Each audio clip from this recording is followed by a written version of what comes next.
L'opération de résidentialisation de Metz-Nord s'inscrit dans un projet NP-NERU, donc le nouveau plan de rénovation urbaine de Metz Métropole. C'est un prolongement, on est sur un quartier qui est intercommunal, donc on est à cheval sur Voipy et sur Metz. Sur Voipy, ça a été fait dans le cadre de l'ANRU 1 et aujourd'hui on va réaliser la continuité sur le périmètre de Metz-Nord. Donc Metz-Nord, le patrimoine l'OJS, c'est 700 logements.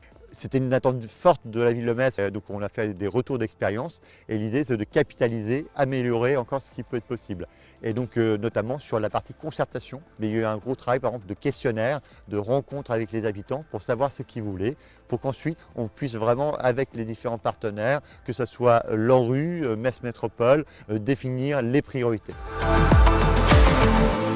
Sur ce projet, il y a aussi une particularité, le côté culturel, le côté humain était important dans ces opérations d'aménagement, de restructuration du patrimoine. Ça sera un important projet street art qui va être fait, donc c'est du graffiti urbain, donc par exemple sur ce type de pignons qui vont être décorés, le mobilier urbain. Ça sera le plus grand terrain de jeu de street art qu'a jamais connu Metz Métropole et cela on le fera en partenariat avec l'association Une Face de Style qui promeut le street art en Moselle.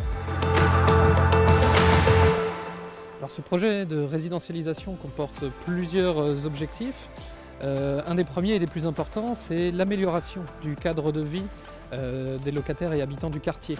Cette amélioration du cadre de vie va passer par plusieurs types d'actions, notamment rendre un côté plus doux à cet aspect très minéral, peut-être même carcéral à certains endroits du quartier actuellement, et qui demain va être largement radouci par un verdissement important. On va planter entre 400 et 500 arbres, on va planter environ 5000 m² de haies et plantations diverses.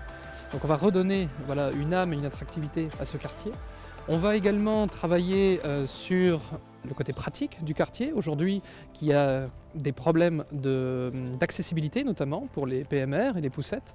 Et aujourd'hui le choix a été fait de ne pas simplement créer des rampes comme ça peut être fait trop souvent, mais de surélever la totalité des espaces publics, notamment cette place ici, ce qui va permettre de mettre à niveau directement les entrées. Ça c'était aussi un gros travail.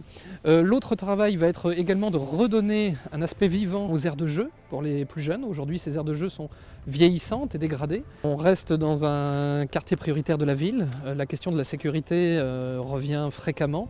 Aujourd'hui, plusieurs actions également sur ce volet-là sont envisagées, notamment de la vidéosurveillance dans plusieurs des entrées les plus compliquées. Un travail aussi sur l'éclairage. On va faire une vraie différence entre les espaces publics et les espaces privés. On va réaméliorer les circulations. Tout ça pour ramener du flux qui fait que demain, des zones un peu d'ombre, un peu à risque, disparaîtront.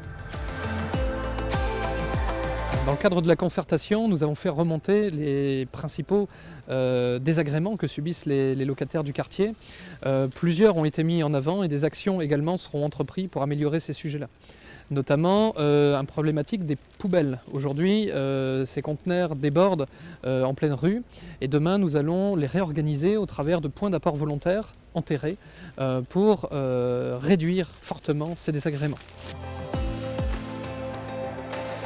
Le parking dans le quartier est devenu très compliqué, notamment par la fermeture de parkings enterrés pour cause d'insécurité. Donc ces parkings seront demain supprimés, mais ils seront remplacés par autant voire plus de places en aérien dans le cadre du réaménagement complet des espaces publics et notamment la création d'une nouvelle voirie. Cette opération a eu le prix spécial aménagement urbain de l'agence de l'eau Rhin-Meuse. Notamment là pour ce quartier, on va le réaménager en enlevant, en déraccordant les eaux pluviales donc des canalisations. Ça veut dire simplement qu'on va désimperméabiliser le terrain. Donc l'eau pluviale qui arrive sur la toiture ou sur le sol ne va pas partir dans les tuyaux, faire le tour de l'agglomération et après se rejeter dans la Moselle. Ça va s'infiltrer naturellement dans la nappe phréatique, la recharger et permettre une biodiversité plus grande.